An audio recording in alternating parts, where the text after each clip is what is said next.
ये वीडियो बहुत ही महत्वपूर्ण होने वाला है। इसमें बेसिक शिक्षा से साथ साथ अन्य शिक्षा विभाग से भी महत्वपूर्ण न्यूज़ हैं, जैसे कि सीएम योगी आदित्य ने संस्कृत को रोजगार से जोड़ने पर अमल करना शुरू कर दिया है और डिप्लोमा पाठ्यक्रम के लिए घोषणा की है।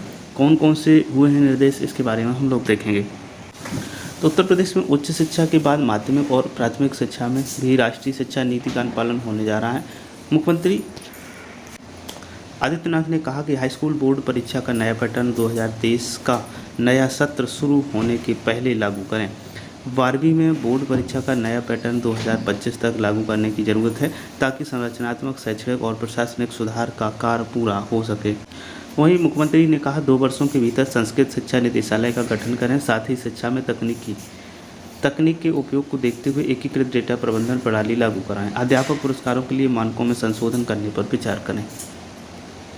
100 दिनों में राजकीय विद्यालयों में वाईफाई की सुविधा, सभी विद्यालयों की वेबसाइट, सभी विद्यार्थियों की ईमेल आईडी, राजकीय विद्यालयों में बायोमेट्रिक अटेंडेंस शुरू करने के प्रयास अभी से हों। करियर काउंसलिंग पोर्टल पंख का विकास, विद्यालय ऑनलाइन अनुश्रवण, श्रेणीकरण, ई लाइब्रेरी पोर्टल का भी विकास किया जाए।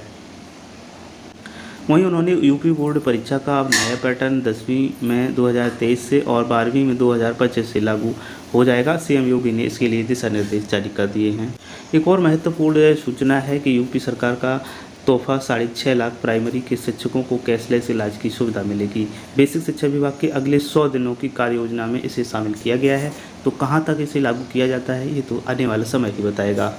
इन 100 दिनों में बेसिक, माध्यमिक और उच्च शिक्षा में सभी में सुधार के लिए बात की है। राज्य सरकार प्राइमरी और जूनियर स्कूल में पढ़ा रहे 6.5 लाख शिक्षकों को कैशलेस चिकित्सा की सुविधा उपलब्ध कराएंगे। इसे बेसिक शिक्षा विभाग के अगले 100 दिनों की कार्य योजना में शामिल किया है। प्रदेश में 5 लाइट हाउस ITI विकसित होंगी, जो अंतर्राष्ट्रीय मानकों के आधार पर होंगी। यूपी बोर्ड में इंटरमीडिएट में नया पैटर्न 2025 तक और हाई स्कूल का नया पैटर्न 2023 में लागू होने से पहले किया जाएगा। सरकारी माध्यमिक स्कूलों में बायोमेट्रिक अटेंडेंस ली जाएगी। नेक्स्ट और महत्वपूर्ण न्यूज है विद्यालय मॉड्यूल, जो तैयारी मॉड्यूल के अंतर्गत कक्षा 1 में 12 सप्ताह की गतिविधियां कैलेंडर के क्रियान्वयन के अभिमुखीकरण हेतु इस संबंध में आदेश जारी कर दिया गया है। तो ये आदेश हम देखेंगे बिजनौर जिले से है। इन्होंने साफ लिखा है कि मॉड्यूल 1 में 12 सप्ताह की गतिविधि कैलेंडर के क्रियान्वयन हेतु अभिमुखीकरण किए जाने के संबंध में। तो यहाँ पर ये निपुण भारत अभियान है, इसमें क्या कुछ किया जाएगा। इसमें लक्ष्य 1 है बच्चे अच्छा स्वास्थ्य और स्वच्छता बनाए रखें। दूसरा पॉइंट है बच्चों का संप्रेषण प्रभावी हो। तीसरा पॉइंट है बच्चे काम से जुड़े रहने वाले शिक्षार्थी बने और अपने निकटतम परिवेश से जुड़े रहें। तो यहाँ पर ये 12 सप्ताह की जो गतिविधि कैलेंडर तैयार किया गया है, जिसके आधार पर वर्ष 2022-23 में विद्यालय स्तर पर कक्षा 1 में उक्त का क्रियान्वयन किया जाना है। उक्त 12 सप्ताह के कैलेंडर में दिए कार्यक्रम के अनुसार दिनांक 25 अप्रैल 2022 से 14 मई 2022 तक दिए गए सप्ताह 1, 2, 3 की गतिविधि का संकलन किया जाना प्रस्तावित है, जिसके अंतर्गत संदर्भ में विस्तृत जानकारी देने के लिए राज्य परियोजना कार्यालय के निर्देशानुसार जनपद बिजनौर के समस्त ARP और नोडल शिक्षकों के साथ गूगल मीट के माध्यम से ऑनलाइन बैठक निम्न कार्यक्रम के अनुसार आयोजित की जाएगी। तो ये बिजनौर जिले के लिए है। हालांकि इसी आधार पर प्रदेश के प्रत्येक जिले में कार्यक्रम आयोजित किए जाएंगे।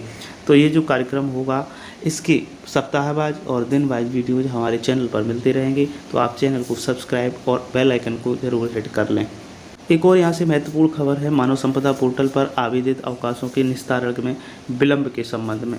ये आगरा से है। यहाँ पर साफ इसमें किया है कि ये जो विलंब हो रहा है उसके संबंध में आदेशित किया गया है। तो यहाँ पर साफ किया है कि 8/4/2022 का संदर्भ ग्रहण करने का कष्ट करें, जिसमें 1/3/2022 से 31 मार्च 2022 तक के जनपद स्तर पर आवेदित एकीकृत चिकित्सा अवकाशों की समीक्षा की गई है। उक्त समीक्षा के उपरांत जनपद आगरा की स्थिति अत्यंत खेदजनक पाई गई है। चिकित्सा अवकाश का आवेदन और चिकित्सीय परामर्श पत्र यानी कि डॉक्टर्स प्रेस्क्रिप्शन प्राप्त होते ही उस पर निर्णय यानी कि स्वीकृत अथवा अस्वीकृत जो भी करना हो लिया जाएगा। वेतन अवरोध कदापि नहीं किया जाएगा। आवेदित अवकाशों का निस्तारण समय नहीं किया गया है तो अपारदर्शिता का द्योतक है। अतः आपको अंतिम रूप से निर्देशित किया जाता है कि यथोचित कार्रवाई करते हुए अवकाश आवेदनों से समय निस्तारित करना सुनिश्चित करें। भविष्य में निर्धारित समयावधि में निस्तारण न किए जाने की स्थिति में उत्तरदायित्व निर्धारित करते हुए कार्रवाई की जाएगी। सतीश कुमार, जिला विशिष्ट शिक्षा अधिकारी, आगरा, उन्होंने साफ निर्देशित कर दिया है। अभी तक कई जिलों में प्रावधान भी है और क्या है कि यदि आपने मेडिकल अवकाश, CCL अवकाश वगैरह अप्लाई किया है और जब तक ऑनलाइन अटेंडेंस यानी कि पेरोल भरा जाता है तब तक यदि उसे अप्रूव नहीं किया जाता है तो उस स्थिति में आपका पेमेंट काट दिया जाता था। तो ये बहुत ही गलत था। तो उसी के संदर्भ में ये आदेश जारी किया गया है।